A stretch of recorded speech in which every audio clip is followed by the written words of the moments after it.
good fats, they're made up of two types of fats. You've got high density lipoproteins and you've got low density lipoproteins. To dive into a little bit of a personal story on myself is about a year ago.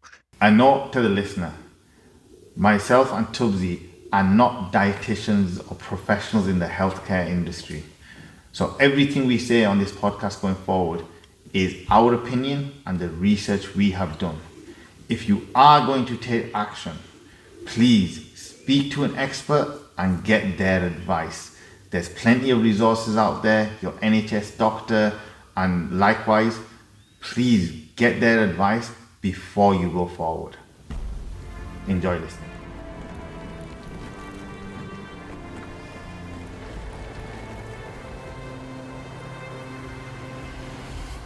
Welcome to the Flowing State of BJJ, where we talk about all things Jiu-Jitsu. Today's episode is about health and nutrition. So this is something that's very personal to me recently because I've been doing some exploring about my health. And I've been leaning on our good friend Tubzi to try helping me understand this absolute complex and amazing world of health. And today we thought we'd share that with you. So coming from a South Asian background, we love our biryanis and our ghee and our paranthe and samosa. I want one now. And as amazing as they are, fundamentally there are issues with that type of food, right? Yes. Yeah. So we're going to try exploring what they are, seeing if we got any alternatives, and then fundamentally seeing what we can do and how that impacts us when we get on the mats and when we try improving our performance. Because there's some things which I had some perceptions about, and I've tried fixing this myself. And then when I've looked into it, I've realized actually that might not be the right way to do it. Yeah. Okay. So that's one of the things we're going to... So first thing we're going to try talking about, Tubzi, is weight loss and how we can kind of control our weight. Yeah. Because eating this diet is quite easy to gain the pounds, right? Yeah. So what's the first thing that we need to worry about when we're talking about food? Okay. I love food, so I have this dilemma. I can relate to everyone here. South Asian food, as we know, is generally feel-good food. It's very filling. It's suitable for when you're back in Pakistan because you'll wake up, your mum or whoever will make you some pakiza yogurt and put some sugar in there, get a paratha, and you're eating. It's very carb heavy, lots of fats. Then what do? You go into the khet and you start mowing the grasses, and that's fine. It suits that kind of lifestyle there. However, because they're burning the carbs off, they need that energy, quick release energy, and so on. When in this Western kind of world and this world that we live in at the moment, South Asian food, it doesn't fit into the lifestyle as much unless you've got a very labor-intensive job. If you're having like the paranthe, there's a lot of oil in there, lots of fats, lots of saturated fats, lots of LDLs, and we will go into that, what that means in a moment or two. A lot of carbohydrates, simple carbs, which in essentially are sugars, which probably the worst thing that you can have. It promotes a lot of diseases. It promotes a lot of kind of obesity. I mean, even with like kids starting off at young ages, what do? We give them sugars to keep them quiet, give them YouTube and sugars. And that's like the magic equation to keep them quiet. So in the whole, the South Asian food, what we have, we have, everything has to have a lot of salt in it, a lot of chilies. It needs to have a lot of oil. If it hasn't, what do we call it? We call it bland. So you're already setting yourself up for a very hard life after your 30s and your 40s if you're not looking after yourself and carrying on eating that food. Okay, so you mentioned they're carb heavy. Yeah. What is in the South Asian typical? I know we're talking about samosa and we're talking about stuff like that, but they're like special occasion food, right? So what's our day-to-day? What's the issue with the day-to-day Asian diet? Yeah, so day-to-day, again, like I mentioned, it's very carb heavy. You're generally having a lot of rice with and it's not the healthy whole grain rice that we're having. It's generally like the basmati or the shorter grain rice. Yeah. The longer grain rice and the wholemeal is the one that still, if you're getting on a bit now, you want to try and keep away from, because again, it's very quick release. They're very high glycemic index food, which means it's going to elevate your sugars and then your insulin response and so on. But day to day, I mean, everything has carbs in it. Everything has fats in it. If you're having your traditional roti salan that you're having, the salan has, if you're using olive oil, good. But if you're not using olive oil, you're putting a load of saturated fatty oils in there. You've got a load of salt. You've got chilies. You've got all sorts of masala going in. So that's like the salan aspect. And you have the roti aspect, which is, I can't remember last time I had roti. Okay. So I stay away from it. You know, your starchy flour, you've got carb heavy flour. That's just impacts and compounds the effect of the salan, which is already unhealthy. And then generally, what do we have with it? We'll have full fat fizzy drink. So the whole meal in itself is not really geared towards a healthy kind of life. This is why when you go to the doctor, if you're in the unfortunate situation of being pre-diabetic or diabetic, they will ask you a question. Are your mum and dad diabetic? They don't ask you because it's genetic. So type 2 is not genetic. So I know I'm going off on a tangent, but just to explain my point, type 2 diabetes is not genetic. It's something that is driven by the kind of food you have. So the reason why they ask you is, as your mum and dad got it, is because they give them an idea of what kind of foods generationally you're having. So yeah, so in my opinion, it's South Asian food is geared up towards you getting, you know, your high cholesterols, your diabetes, unless you can stay away from it. So you mentioned their fats. Yeah. And you touched quickly on LDL, I think you said. Yep. What on earth are these things? So you said are all fats bad? No. So there's, depending on how much detail you want me to go on, but I'll try anyway. So you've got 4 different types of fats. Yep. You've got unsaturated fats, which are good fats. They're made up of 2 types of fats. You've got high density lipoproteins and you've got low density lipoproteins. So what the fat does, it in your blood, it binds to a protein, hence the lipoprotein. Okay. Yep. So you've got those 2 types of unsaturated fats. Your HDLs are your good fats. Okay. Your LDLs are not good fats. Okay. Yep. So you want to keep your LDLs low. And these are from, like, for example, you know, they're found in like olive oil, sunflower oil, wheat, you know, I've got fatty fish. You know, these are some good fats. Okay. And then you've got your saturated fats. They are the ones, for example, when you look at the ingredients on something, it will say it's got X amount of grams of fat, and saturated fats is a slightly lower number. Okay. But then the fat itself, but the saturated fats is what is the killer. Yep. The saturated fats is the bad fat. So if you're looking to kind of look after your health, you want to make sure your saturated fats are low. I've got a little bit of a list over here of what kind of foods you can find them in. So your saturated fats is your LDL, as I mentioned before, yeah? Unsaturated fat is your HDL. Yep. So these sort of things, LDL is in butter, margarine, ghee. You know, you get your paratha, you smash so much ghee in it, and you can't have it without that. You know, and then it's in like cheese, full fat milk, cream, a lot of dairy products. So these are the LDL kind of rich foods, which you want to limit or stay away from if you can.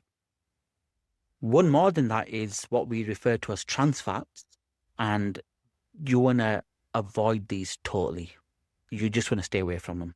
So these, in a process, right? It's got some kind of fried food.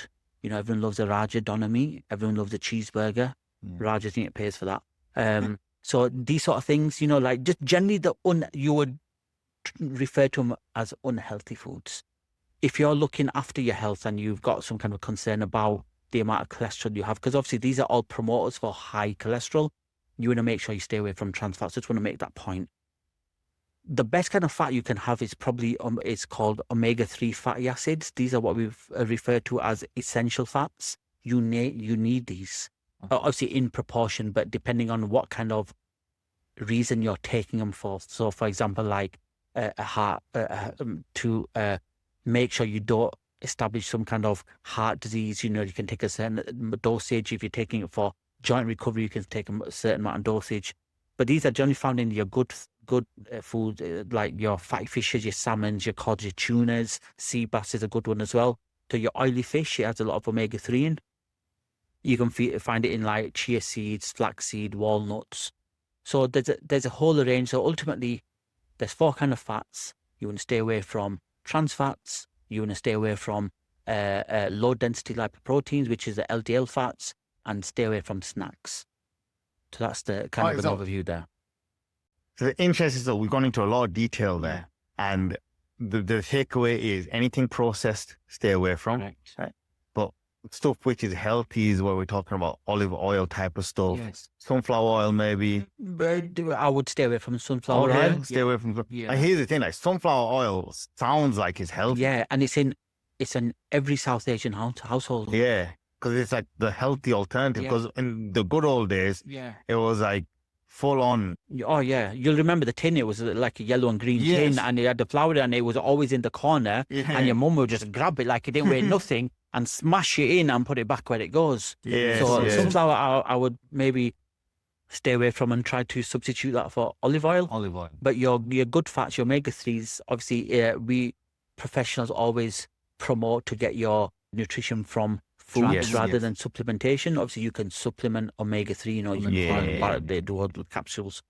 But like your fatty fish, your tunas, your salmons, your cods. Okay, so here's the thing, right? So when we start talking about healthy foods, and I remember this journey, this happened to me quite vividly, is I'm going to really try looking after my food. And you'll remember this as well, because I had the conversation with you. Yeah. So I went to this healthy food and immediately my portion size changed. And if I tried keeping my portion size the same as unhealthy versus health, I got hungry so much faster. And then I was looking and I started snacking. And I was like, hang on a second, I'm eating more healthy in my main meals, but I never used to snack, so I'm having smaller portions. Yeah. So does healthy equal less food? No, it doesn't. So you need to be smart about your food. So you need to be having nutrient dense foods. You can have low calories, high nutrition Okay, foods. If you're having, like, for example, again, going back to our mums are going to kill us because we're absolutely slating our food that we've been grown up with. And Generations that have eaten this, there's nothing wrong with our old people. I'll passed after this. So the foods that we generally have, you know, they feel filling because they're heavy, carb heavy, like I said, you know, they have a lot of saturated fats. It makes you feel full, but it really isn't. So you need to have like high satiety foods which make you feel full. These are generally your high fiber foods, you know, like your leafy vegetables. You can even some good fats can make you feel full, like your walnuts, almonds, and so on. The feeling of feeling full, where your stomach's heavy and you're in a coma, doesn't actually mean that you're not going to feel hungry later, you know, sooner than if you have these high in fiber foods, like even like whole grain foods like oatmeal, whole grain foods. These are the kind of foods that we should be having which have a high kind of satiety effect that make you feel full, and you won't feel like snacking. So in short, we need stuff with higher fiber, higher protein. Protein, it's always beneficial to have a high intake of protein. Okay. However, you need to have high fibrous foods. Fiber. So fiber is the thing that makes you feel full. We talked a lot here about South Asian food, and recently my family have come back from Pakistan, right? And they brought back some sweets. You know the type, the chili millies and this stuff. The ding dongs. Yeah, and ding dongs. And one particular brand I hadn't seen before, I don't even remember what the brand name was, and I think I sent you a photo of it, right? It says cholesterol free. Oh, wow. Wow. It made me chuckle right now. You can't look on the back of the package for cholesterol, right? No. It's not something that's on the label. What is cholesterol? Why do I need to look out for it? Oh, wow. Okay, so this goes hand in hand with eating fats. So cholesterol is what it actually is. It's a waxy fat-like substance. So if you can imagine your veins as a pipe, Yep. and the pipe is blocked. So instead of water running through a pipe like a mains drain, you've got the blood running through it. Yeah. When you have this cholesterol build up, and I'll go into a bit more detail on what the cholesterol is made up of and how it increases and what effects it has, it causes a build up of plaque in your arteries. That's blocking the blood from getting around, you know, carrying. So explain what plaque is, because you said Plaque is like a build up. So it basically is where your veins have like a hard like substance ultimately within the vein itself. Okay. So any blood vessel. Yeah. So the waxy substance, which is a cholesterol, it will cause a kind of transform into a hardened like substance. Correct. Okay. Yeah, and that will obviously block any kind of whatever's going through it, whether if you know you've got blood running through, you know, oxygenated blood running through to your muscles, your brains, and so on, it won't be able to travel there, and hence it goes with higher blood pressure. because there's more resistance through the actual. narrow, it gets narrow, Correct. right? So we refer to that in science as atherosclerosis. And what that is when you have a big buildup of cholesterol and your veins and your blood vessels are not allowing enough blood to get through. So that's kind of what it actually is. I mean, what is cholesterol important for? Cholesterol is important for building cell membranes. This is the perimeter around your cell. It helps with that. It helps make vitamin D. We need vitamin D. Being South Asian, we're already vitamin D deficient genetically. So this is why you need cholesterol, obviously within limit. It also helps digest fat as well. Okay. Yeah. It helps. It has a certain benefit to your bile ducts as well, which is a part of your liver. We need a certain level of cholesterol to have our functions, what our body needs to do. So what causes cholesterol to go up, right? Because you mentioned some good things. You mentioned what is on, like what it causes, like what the cause of having high cholesterol is. But like, how do I end up with high cholesterol? So it's not how you end up with cholesterol, it's how your levels of cholesterol are increased. So you will always have cholesterol, right? But it goes hand in hand with the fats that I mentioned earlier. Okay. So as I mentioned, we had the HDLs, the LDLs, the trans fats, the saturated fats. There's different types of cholesterol. And it's very similar to the fats. So you've got LDL, which they refer to as bad fats and bad cholesterol. Because you have to remember, cholesterol is still fat as well. So it's like I said, it's a fatty white substance. So we refer to as bad cholesterol as low, LDL, as I mentioned, low density lipoproteins. Said it leads to buildup of plaque and so on. So my consumption of fat is what is fundamentally causing my high cholesterol. Correct. Yeah, but you've got other factors as well. You've got like smoking. If you smoke cigs or vape, this can promote high cholesterol as well. But we'll leave that for another. That's for another day. We shouldn't be doing that. Yeah, you shouldn't be doing that. 100%. So you've got good cholesterol, which is your HDL, which I mentioned before. This is funny because the HDL helps remove the LDL from your blood. So the high density lipoprotein helps you clean up the LDL. So that's why when you go to the doctor for a cholesterol checkup, you will get the cholesterol is millimolar reading that you get is made up of an accumulation of LDL and HDL. So you always want your LDL to be lower and your HDL to be higher, because obviously, like I said, it helps clean up, and that would be beneficial for someone who's trying to lower their cholesterol levels. So one thing here, which a perception I had beforehand was that when we're talking about cholesterol and we're talking about fats, it's generally in unfit people, right?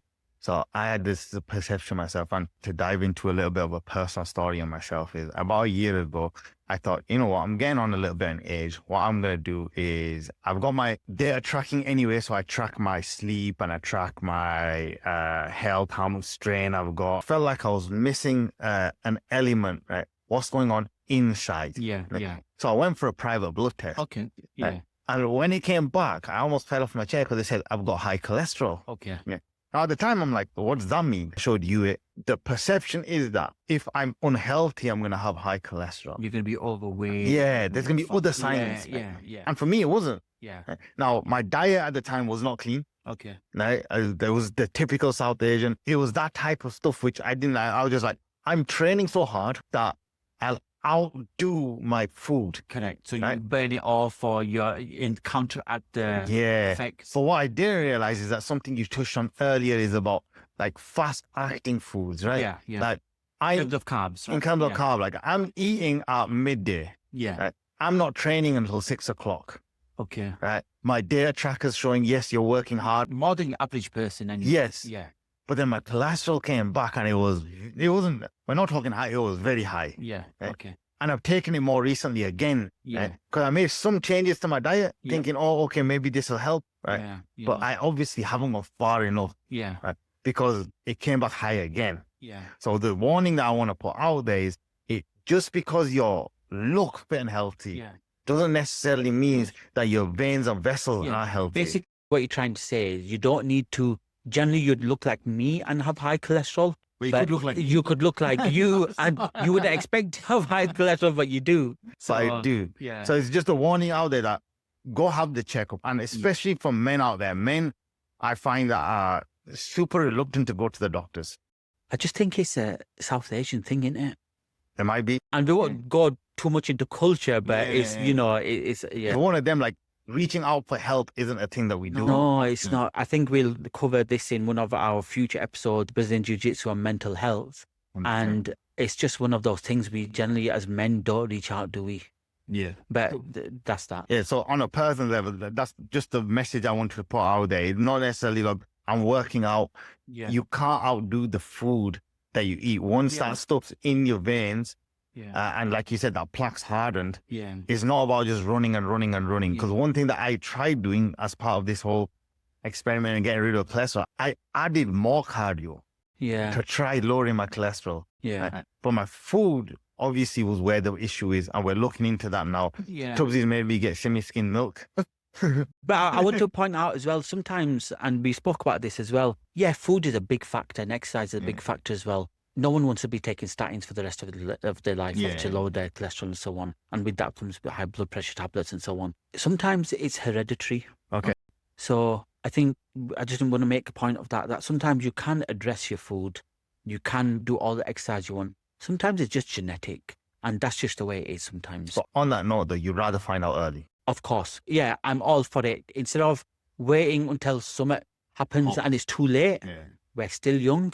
You know, people between the 35s, 45s, they're still young, you know, kind of mid-age, so to say. Still got time.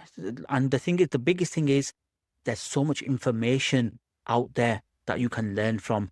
Back for, you know, when our parents, they didn't have that information.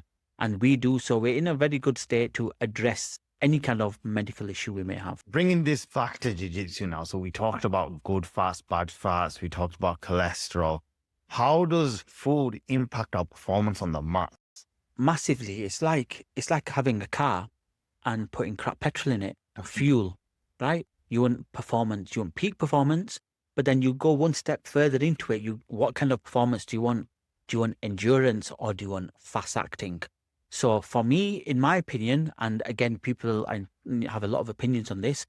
In my opinion, obviously you need to have your quick energy release food. So these are your simple sugars, you know, maybe like Lucozade or like, you know, and that's initially that what you're having, what you should have, in my opinion, about an hour before is to have your fast release, quick energy release foods. But then as you're getting into it, you want like your complex carbs. Okay. You want, you know, your bananas. There's so many kind of fruits you can have as well. Slow release carbs, so you can have that endurance while you're training as well. But again, you need some of that fast acting initially as well, in my opinion. So when you say initially, you mentioned there 1 hour before, right? I've read up a lot on this, and the kind of rule of thumb is in jits, it's generally 90 minutes before. Okay. But what I've been is an hour or so before. I'm not saying start eating the parathe and have your chicken burger before. This is like smart foods, you know, healthy foods, good carbs, complex carbs. You might want to take a swig of Lucozade or something to get your kind of simple sugars in there to get your blood levels up as well, so you can start, because it's quite explosive in it as well. Yes. What about after? So the prevailing thing is when you go to the gym, right? You have a 20-minute window post-workout to rehydrate, get your protein. Whatever, What's the deal with that? Okay, so before I give my opinion on that, what I wanted to add in as well, make sure you're hydrated. Okay. You need to be having water. And there's this big controversial aspect, and we had just had a quick spat about it as well, so to say, is on BCAAs. Yes. So they're branched-chain amino acids that help synthesize protein. I've always been a promoter of drinking BCAA before training, during training, and after training. Okay. So you can do your own reading, make your own mind up. So, you know, you might want to just splash some BCAA powder in your... Is it going to do you any harm? It's not. It's not. Along with some electrolytes as well to keep you hydrated. Okay. Yeah. So back to your question. To finish up on hydration, I know you moving on, but I want to... We started on hydration. Let's get there. How much should I be drinking?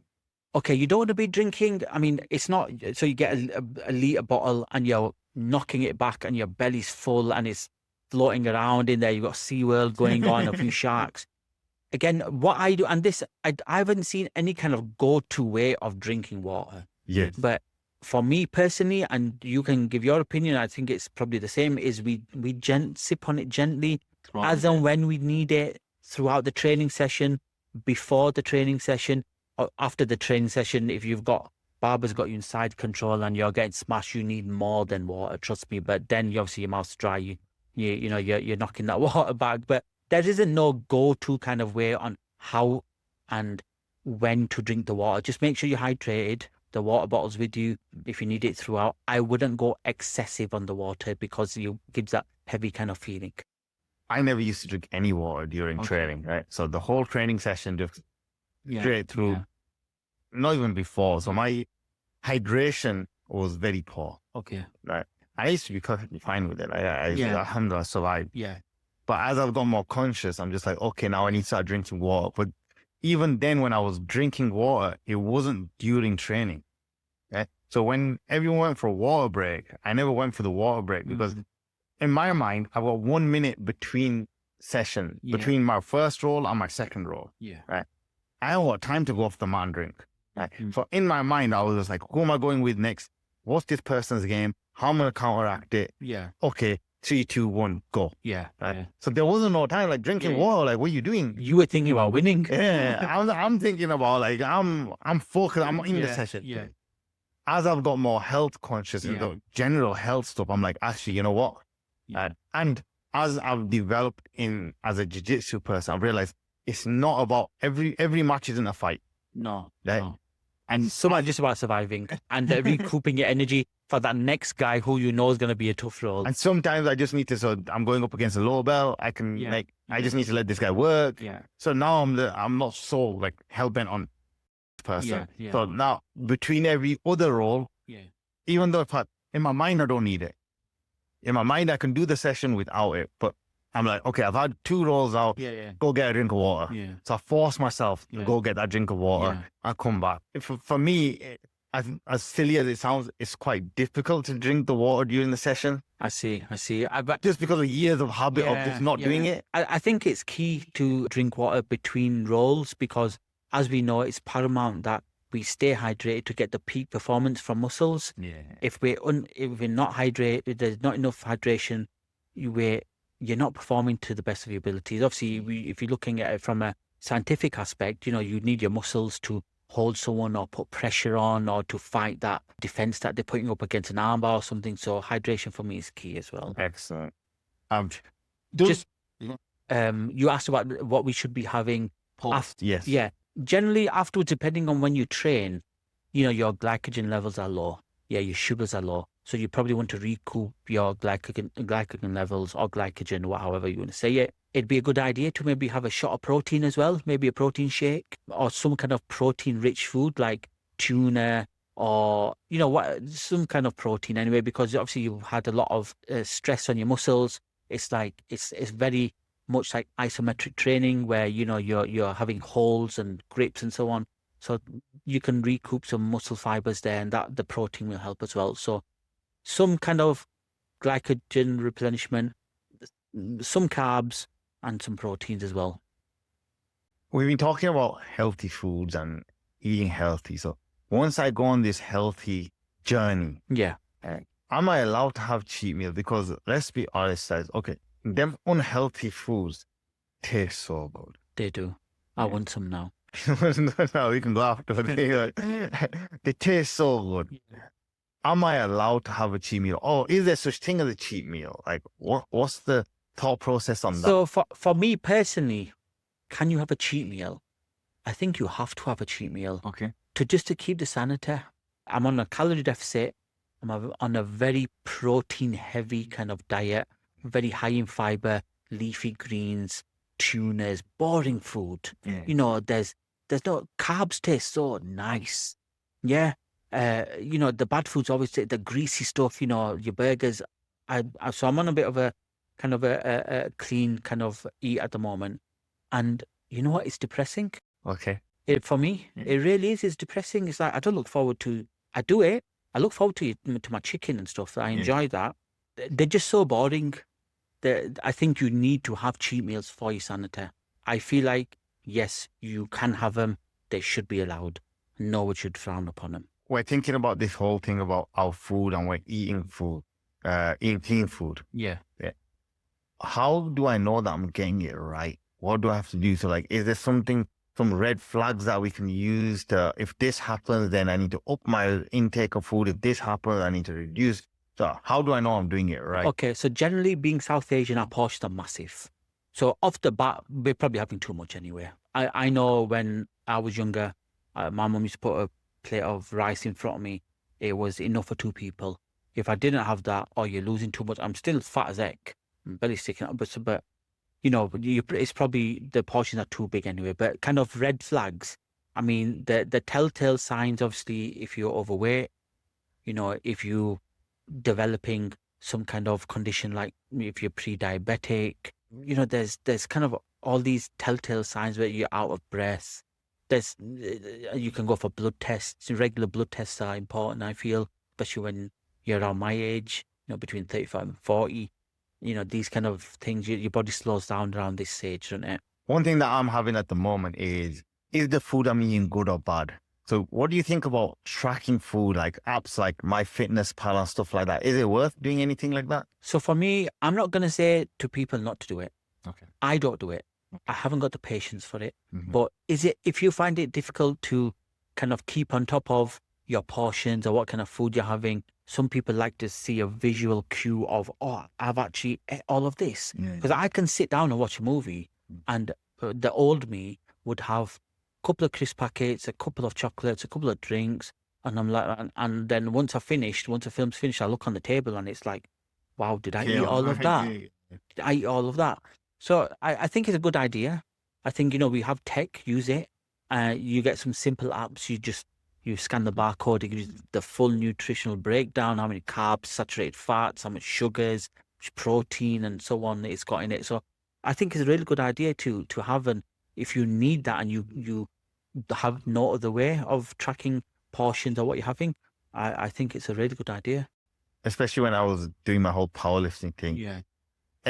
Rather than tracking everything every time, because my sort of diet is pretty set. Yeah. I'm not a foodie. Yeah. Okay. I eat what I eat on the days I eat. I'm pretty much I repeat. Routine, right? It's routine. Yeah. So I will track it for maybe a week, possibly 2, right? Just to see what the calorie intake is. Yeah. Right? Yeah. And then I don't need to track it. Okay. And then I'm just set. And then maybe 6 months, 8 months down the line, I'll do it again for a week. And it'll just give me a baseline to check again. Like, okay, I'm eating 1,500, 2,000 calories. Okay. So definitely do it. Talking about healthy foods, and we've been talking about our healthy diets and our journey. Yeah. What about for our kids? Because one thing you mentioned earlier on was when you go to the doctor and we're talking about pre-diabetes or we're talking about diabetes, they ask, are your parents diabetic? Yeah. We were talking about kids and jiu-jitsu last time. Yeah. How can we help our kids get into good habits around food and their relationship with food? So important, massive. Even if BJJ is not involved, it is so massive. Kids and diet. I mean, what do we tend to do now? For me personally, I focus more on my children's food and intake than I do my own. So that's how much I'm into it. I mean, there's so much links to like attention deficit, sugars and just that kind of lifestyle. But the food's a big aspect of it. Again, portion size. We need to be mindful of what kind of portion they're having. But I think there needs to be a big control on sugar intake here. Sugar intake it tastes so nice, though, doesn't it? It's a silent killer. It really is. It can cause like hyperactiveness in children if they have excessive amounts. Limit the kind of fizzy drinks that they're having. A good thing that we started to do in my household, what my missus does is bring plain sparkling water and put dilute in it. Okay. Yeah, so they think they're having fizzer. Yeah, so they don't know. So that's a good idea. Like fizzy drinks is a massive part. We don't give them fizzy drinks. I've got a very, very good friend in Manchester, Usman, if you're watching. He's very much the same as well. And I get a lot of cues from him. And the sparkling water was one of the ideas that his family gave our family. And your sweets, your sugary sweets, your processed foods, your anything that's coming in a bird's eye bag or whatever the company used to be. So again, trying to give them whole foods, but we need to instill good habits in them from a young age. I think this goes back to one of the things that we mentioned in the last topic, last week's podcast. And one of the things that we mentioned was if you do, they'll follow. I'm eating healthy and they see, what are you eating? they'll start understanding. Yeah. Like, oh, okay, he's doing that for a reason. Like, if that's good for him, why is it not good for me? Yeah. Type of thing. Yeah. Doing over instructing is a big thing here. Yeah. So big. You want the best for your child. Right? And love doesn't mean overfeeding your child. And I think our South Asian people generally do that. You know, if you don't overfeed, you don't love them. Yeah. You know. I remember once I was at a relative's house and I put in the portion size that I'm happy with, and everyone just kept putting stuff in my plate. Yeah. And I'm like, no, I'm okay. It's Right? not stuffed, but they're still putting it. And they're like, no, eat. You're so skinny. You're so skinny. And it's a way to show affection. Yeah. And I appreciate it. Yeah. But I also would like to not. So Anytime soon. Anytime soon. So Yeah. I love the way they try to show that they're showing me affection and showing me love. Yeah. But maybe throwing an extra 4 slices of pizza into my plate isn't right. It's hard. You know, It's it's very hard. hard. If we were going to wrap this up, how would we wrap it up? Look after our food. Yes. We have these types of fats. There's good fats and bad fats. Yeah. Look out for saturated fats. That's what we want to try avoiding. Yep, like your low density lipoproteins. Yeah, try avoiding them. The good takeaway here, there was a good tip about start using olive oil more. Yeah. I like that tip that you had there. Start using olive oil more. When we come to our jiu-jitsu and we're doing it in our jiu-jitsu, we have about 90 minutes to an hour before where we can have quick release energy. So something like a Lucozade. Yeah. Whilst Simple sugars. fantastic.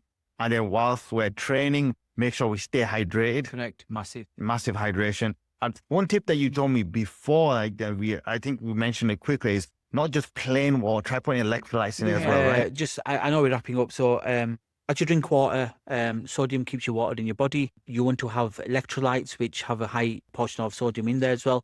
That'll keep the water in your body. Keep you hydrated. Rather than where we want to hydrate as much, hydrate sensibly. Step throughout the session. Yeah. And then if we're eating throughout the session or doing something, if it's a long session, get a banana or something a little bit more complex. Yeah. After training, we want something that's protein rich to try getting into our to body. replenish any lost glycogen as well. So your complex carbs, better to have your complex carbs than your simple carbs after training.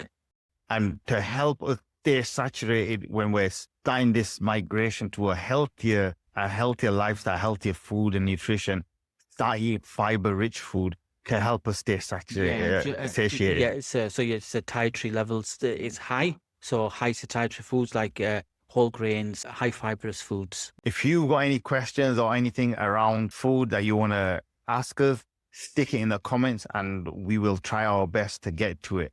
Yeah. If there's anything else that you guys want us to do podcast on, please drop it in the comments and we'll do our absolute best to get back to you. Yeah. Oosh.